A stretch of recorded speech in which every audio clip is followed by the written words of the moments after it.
औज़ुबिल्लाहि मिनश्शैतानिर्रजीम बिस्मिल्लाहिर्रहमानिर्रहीम।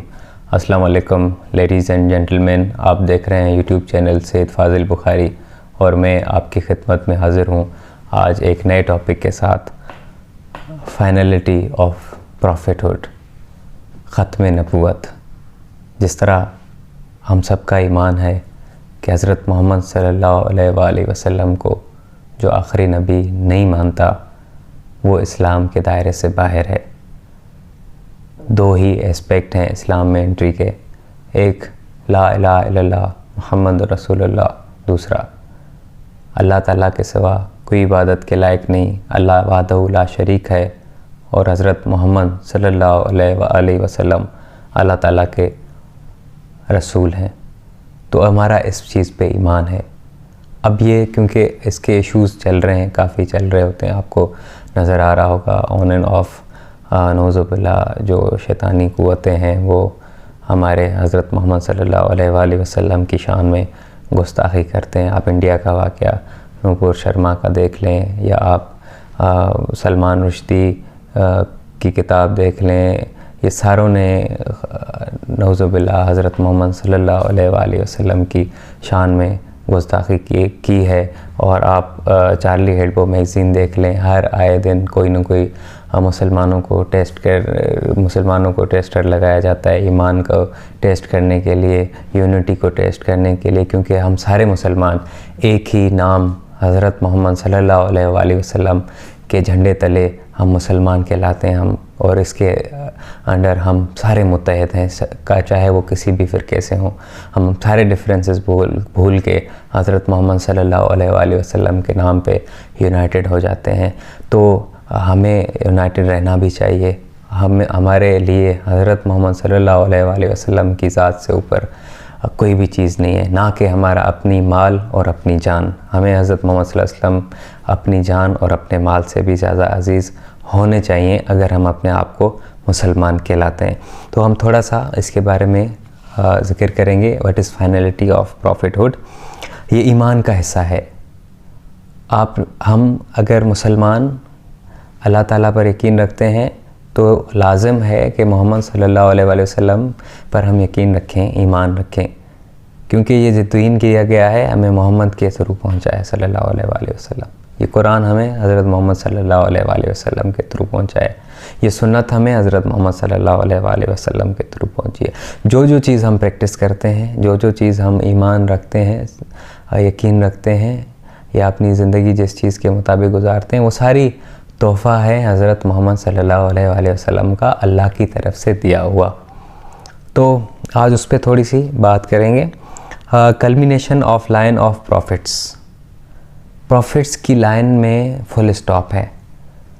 1,24,000 पैगम्बर आए, हज़रत आदम से लेकर जितने भी पैगम्बर गुज़रे, हज़रत मोहम्मद सल्लल्लाहु अलैहि वसल्लम आखिरी नबी हैं।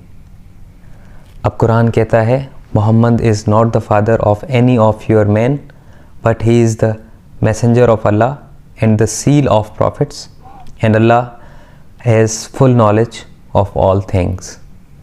हज़रत मोहम्मद सल्लल्लाहु अलैहि वसल्लम तुम मर्दों में से किसी के बाप नहीं हैं, वो अल्लाह के मैसेंजर हैं, पैगंबर हैं और ख़त्म नबूवत की महर हैं, और अल्लाह ताला हर चीज़ जानने वाला है। ला नबी बाद, मेरे बाद कोई नबी नहीं आएगा, हज़रत मोहम्मद सल्लल्लाहु अलैहि वसल्लम ने फरमाया। I am the last prophet and there will be no prophets after me, but verily Muhammad is apostle of God and last in the line of prophets of God. बेशक हज़रत मोहम्मद सल्लल्लाहु अलैहि वसल्लम अल्लाह ताला के आखिरी नबी हैं। अब इसकी ज़रूरत क्यों महसूस हुई कि हज़रत मोहम्मद सल्लल्लाहु अलैहि वसल्लम को आखिरी नबी डिक्लेयर किया जाए, अनाउंस किया जाए? क्योंकि 1,24,000 अम्बिया गुज़रे, हम सबका ईमान है, गुज़रे हैं, सबकी हम नबी मानते हैं। लेकिन होता ये था कि जैसे ही कोई नबी आता था वो अपनी शरीयत देता था, अपने लॉज देता था। जब वो नबी चला जाता था तो दूसरा नबी आता था, फिर तीसरा नबी आता था। कभी बाज़ औक़ात दो नबी भी एक साथ आते थे। हर कौम की रिक्वायरमेंट के मुताबिक उनके पास नबी भेजा जाता था। और वो उनको पर्टिकुलर गाइडेंस दे के सीधी रास्ते। इंसानियत को एवोल्यूशन में बहुत टाइम लगा है सुधरते हुए। तो हज़रत मोहम्मद सल्लल्लाहु अलैहि वसल्लम जब आए, उन्होंने नबूवत का दावा किया, तो वो आखिरी नबी थे। अब आखिरी नबी इसलिए थे, तो एक तो चीज़ ये है कि जब एक नबी आता था और चला जाता था तो लोग सुस्त पड़ जाते थे, लोगों को उनकी इबादतें, उनकी गाइडेंस बोझ लगना शुरू हो जाती थी, शक व शुबहात का शिकार हो जाते थे, यकीन थोड़ा सा कम हो जाता था। जब अल्लाह ताला ने रसूल हज़रत मोहम्मद सल्लल्लाहु अलैहि वसल्लम को आखिरी नबी बनाकर भेजा, तो इसका मतलब ये था कि there is full stop, there is no other prophet than हज़रत मोहम्मद सल्लल्लाहु अलैहि वसल्लम फॉर यू। कुरान आखिरी किताब है, मोहम्मद आखिरी सल्लल्लाहु अलैहि वसल्लम आखिरी नबी हैं, तो अब आपको कोई शक नहीं होना चाहिए कि ये चीज़ ख़त्म होगी। ये शुरू है, ये ता क़यामत तक यही दीन चलेगा, यही बुक चलेगी, यही गाइडेंस चलेगी। अब उसका मकसद, एक तो नेसेसिटी ये थी कि इसी चीज़ को आप इंसानियत के लिए रहनुमाई और फलाह का रास्ता है, इस पे चले ताकि लोग इस पे डाउट ना करें, इसको बोझ ना समझें और किसी और का इंतज़ार ना करें। इसीलिए अनाउंस करने की ज़रूरत पड़ी। अब नेसेसिटी यही थी नबूवत आखिरी डिक्लेयर करने की, ताकि लोगों को समझ आ जाए, लोगों के कॉन्सेप्ट्स क्लियर हों, लोग इंसानियत कन्फ्यूजन में नहीं रहे। हज़रत मोहम्मद सल्लल्लाहु अलैहि वसल्लम ने जो हमारे पास हिदायत लाई है, it is very clear way and path that we should follow. कोई कन्फ्यूजन नहीं है, हम सबको पता है यही चीज़ है, यही चीज़ हमें आखिर तक ले जाएगी। इस दुनिया में भी कामयाबी इसी चीज़ में, आखिरत में भी इसी चीज़ में कामयाबी है। अब इसके कैरेक्टरिस्टिक्स हैं, कुछ मैं आपके सामने रखता हूँ। Number 1 is universality. से ओ मोहम्मद सल्लल्लाहु अलैहि वसल्लम, से people, I am a profit sent for all of you.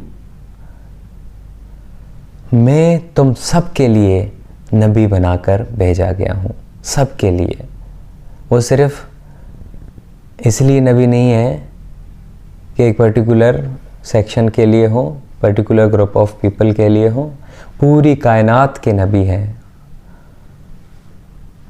पूरे आलम के नबी हैं, रहमतुल आलमीन, आलम के लिए रहमत हैं। फिर एन्यूलमेंट ऑफ प्रीवियस शरिया and the one who selects religion other than Islam will never be accepted and he will be among the losers in after life। Quran कह रहा है कि जो भी इस्लाम के अलावा कोई और मज़हब कबूल करेगा तो वो एक्सेप्टेबल अल्लाह के नज़दीक नहीं होगा और वो आखिरत के दिन लूज़र्स में से होगा। तीसरा, protection of book. Certainly we have revealed this book and we are going to protect it and we would protect it।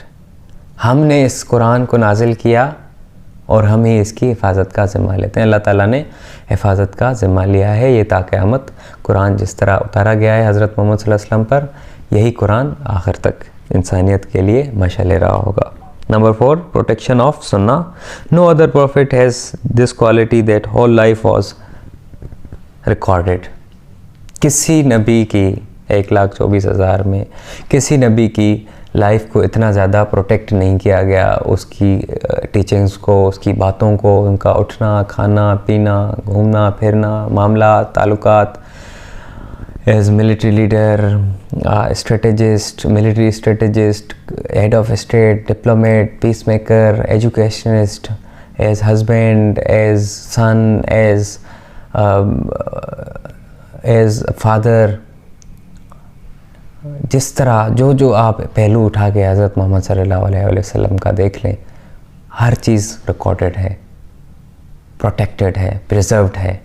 और किसी इंसान की, किसी नबी के बारे में इतनी ज़्यादा किताबें नहीं लिखी गई जितनी आपके और मेरे हज़रत मोहम्मद सल्लल्लाहु अलैहि वसल्लम के बारे में लिखी गई। नंबर 6, परफेक्शन और कंप्लीशन ऑफ दीन। अल्लाह ताला ने अनाउंस कर दिया कुरान में, अल्लाह ताला ने अनाउंस कर दिया कि दीन कंप्लीट हो चुका है। This day I have perfected your religion for you completed my favor upon you and have chosen for you Islam as a religion। आज के दिन हमने तुम्हारा दीन मुकम्मल कर दिया है और तुम्हारे लिए अपनी ब्लेसिंग्स दे दी हैं और इस्लाम को एज अ रिलीजन आपके लिए हमने चूज़ किया है। तो ये थी कुछ चीज़ें फाइनलिटी ऑफ प्रॉफिटहुड के बारे में। अपना और अपने अहलो अयाल का ख्याल रखिएगा। इंशाल्लाह नेक्स्ट वीडियो में नेक्स्ट टॉपिक के साथ मिलते हैं। और अगर आपको कोई क्वेश्चन है तो आप ज़रूर नीचे कमेंट बॉक्स में लिखिए। Thank you so much. अल्लाह हाफ़िज़।